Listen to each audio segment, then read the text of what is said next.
Bismillahirrahmanirrahim. Assalamualaikum warahmatullahi wabarakatuh. Bertemu lagi dengan Ibu di pelajaran Bahasa Indonesia, dan materi kita hari ini adalah membaca puisi.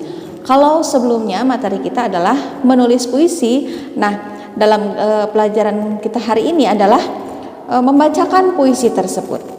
Oke, untuk menulis puisi sebetulnya itu membutuhkan proses dan waktu yang cukup ya. Seperti halnya sastrawan-sastrawan yang sudah terkenal atau penyair-penyair yang sudah terkenal, mereka melalui proses dan waktu yang cukup dalam membuat puisi atau menulis puisinya itu.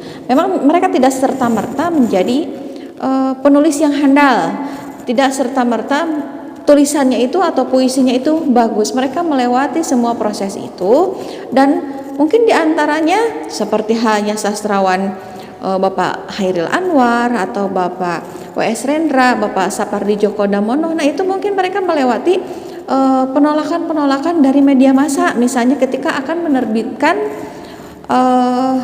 karyanya. Nah, tapi mereka tidak putus asa dengan itu. Mereka terus berlatih, kemudian mereka tetap bersemangat dan kreatif untuk menulis puisi. Makanya sikap semangat dan kreatif itu diperlukan dalam menulis puisi. Nah, tidak hanya semangat dan kreatif, kemudian percaya diri juga. Sikap percaya diri ini diperlukan dalam menulis puisi. Ketika kita percaya diri, maka pesan dari kita sebagai penulis atau penyair akan sampai kepada pembacanya. Menyajikan puisi itu bisa dalam bentuk tulisan ataupun lisan. Jadi kalau untuk yang menulis, kemarin kan Ibu sudah menjelaskannya dengan menulis puisi. Nah, oke, berarti sekarang kita akan belajar membaca puisi. Pada dasarnya membaca puisi itu harus baik dan jelas ya. Memang ada beberapa hal yang harus kalian perhatikan ketika kalian membaca sebuah puisi. Nah, hal-hal tersebut adalah sebagai berikut ini. Hal yang ke-1 adalah pelafalan. Pelafalan di sini artinya adalah proses atau usaha untuk mengucapkan bunyi bahasa itu, baik dari suku kata, kata atau frasa maupun kalimat yang sesuai dengan jiwa dan tema puisi. Jadi misalnya nih, di sini ada contoh puisi dari Bapak Sapardi Djoko Damono, judulnya Aku Ingin. Ibu bacakan larik yang ke-1 ya. Aku ingin mencintaimu dengan sederhana. Nah, kata ini, kata aku, kemudian ingin, mencintaimu dengan sederhana, itu harus dilafalkan atau diucapkan dengan jelas. Jangan membacanya seperti ini. Aku ingin mencintaimu dengan sederhana. Jangan seperti itu, tetapi harus jelas. Aku ingin mencintaimu dengan sederhana. Nah, itu contohnya ya. Baik, kita lanjutkan ke hal yang kedua. Yang kedua adalah intonasi dan tempo. Intonasi di sini artinya adalah penyajian tinggi rendahnya irama dalam puisi. Nah, ini biasanya puisi yang dibacakannya itu ada tinggi rendahnya, seperti halnya dalam menyanyi. Nah, ini juga sama, mempunyai intonasi. Jadi ada tinggi rendah ketika membaca puisi. Nah, ini dimaksudkan supaya ketika kita membaca, yang mendengar itu tidak akan merasa bosan atau monoton gitu ya. Jadi ada tinggi rendahnya. Kemudian ini bisa memperjelas makna setiap kata atau larik pada puisi tersebut. Nah, selain intonasi, kita harus memperhatikan juga tempo. Kalau tempo kan cepat atau lambatnya pengucapan atau pembacaan puisi tersebut, baik suku kata, kata atau frasa atau lariknya itu ya. Nah, kalau tadi kan intonasi tinggi rendah, kalau tempo adalah cepat lambatnya ketika membaca puisi. Nah, begitu. Ibu contohkan.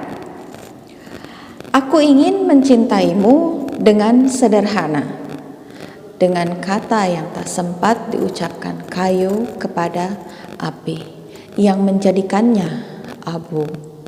Jangan membacakan puisi dengan intonasi seperti ini Aku ingin mencintaimu dengan sederhana, dengan kata yang tak sempat diucapkan kayu kepada api yang menjadikannya abu.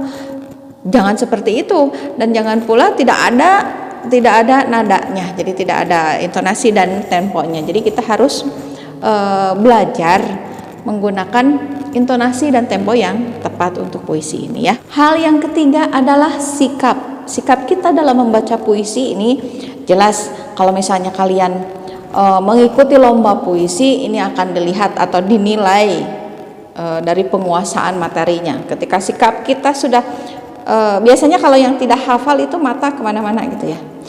Nah, kalau mata sudah melihat ke atas, itu berarti tidak hafal, atau melihat ke bawah dengan malu gitu, berarti itu tidak hafal biasanya. Nah, sikap yang bagus ketika membacakan puisi, kita harus benar-benar siap dan terlihat percaya diri. Sama dengan menulis puisi, kita juga harus mempunyai sikap percaya diri ketika membaca puisi. Misalnya seperti ini. Aku ingin mencintaimu dengan sederhana, dengan kata yang tak sempat diucapkan kayu kepada api yang menjadikannya abu. Nah, contohnya begitu. Jangan misalnya begini. Aku ingin mencintaimu dengan sederhana. Nah, tidak boleh seperti itu. Itu ragu-ragu namanya. Tidak hafal. Ketika ada penjurian, nah, udah itu lewat saja seperti itu ya. Oke, kita lanjutkan. Hal yang keempat adalah mimik dan gestur. Untuk mimik adalah ekspresi wajah. Ketika puisinya itu puisi tentang kesedihan, wajah kita jangan tertawa. Jadi atau misalnya puisinya gembira, kitanya sedih, tidak boleh seperti itu ya. Kemudian untuk gestur ini adalah gerak-gerik kita, baik untuk tangan atau bahu, atau misalnya gerakan kepala, atau misalnya kalau sedang berdiri kita ke kanan atau ke kiri gitu. Nah, itu gestur. Contohnya seperti ini. Aku ingin mencintaimu dengan sederhana, dengan kata yang tak sempat diucapkan kayu kepada api yang menjadikannya abu. Yang kelima adalah volume suara. Nah, ini kalian harus menguasai penggunaan mikrofon.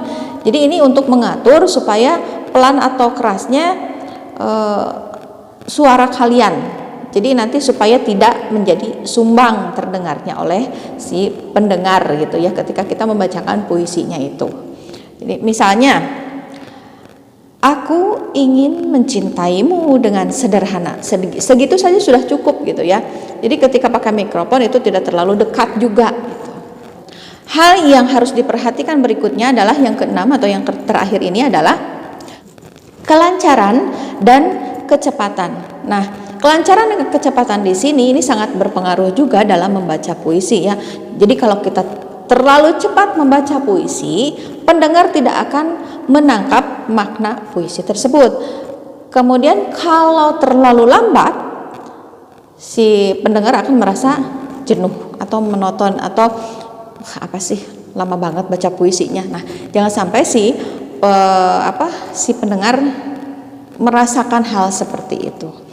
Nah, itu adalah 6 hal yang harus kalian perhatikan ketika kalian membaca puisi. Jadi sekarang sudah tahu ya bagaimana cara membaca puisi yang baik itu seperti apa. Oke, Ibu akan contohkan membacakan sebuah puisi yang tadi, contohnya yang tadi, tapi ini secara keseluruhan atau semuanya ya. Aku ingin mencintaimu dengan sederhana, dengan kata yang tak sempat diucapkan kayu kepada api yang menjadikannya abu. Aku ingin mencintaimu dengan sederhana, dengan isyarat yang tak sempat disampaikan awan kepada hujan yang menjadikannya tiada. Aku ingin mencintaimu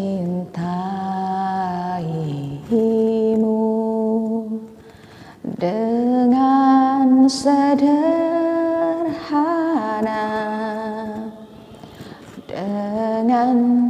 kata yang tak sempat diucapkan kayu kepada api yang menjadikannya abu.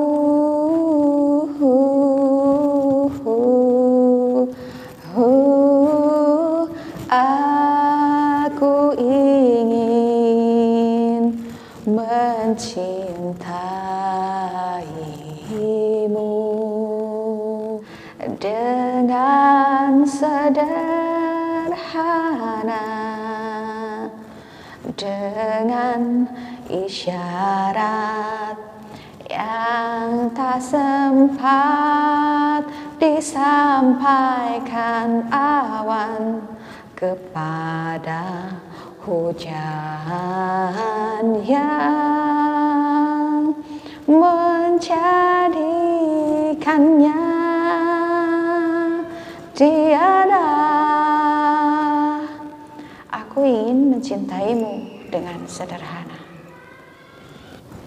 Nah, itu adalah contoh pembacaan puisi. Aku ingin berikut dengan musikalisasi puisinya. Jadi ada puisi memang yang bisa dinyanyikan dengan musik. Jadi tidak hanya mengucapkan saja. Nah, demikian materi kita hari ini untuk membaca puisi. Mudah-mudahan kalian bisa menyimak dan memahaminya dengan mudah ya. Dan mudah-mudahan ini juga bermanfaat buat kalian. Tetap semangat dan kreatif untuk menulis dan membaca puisi. Mohon maaf jika ada penjelasan yang salah atau yang keliru dari Ibu. Terima kasih atas perhatian kalian. Assalamualaikum warahmatullahi wabarakatuh.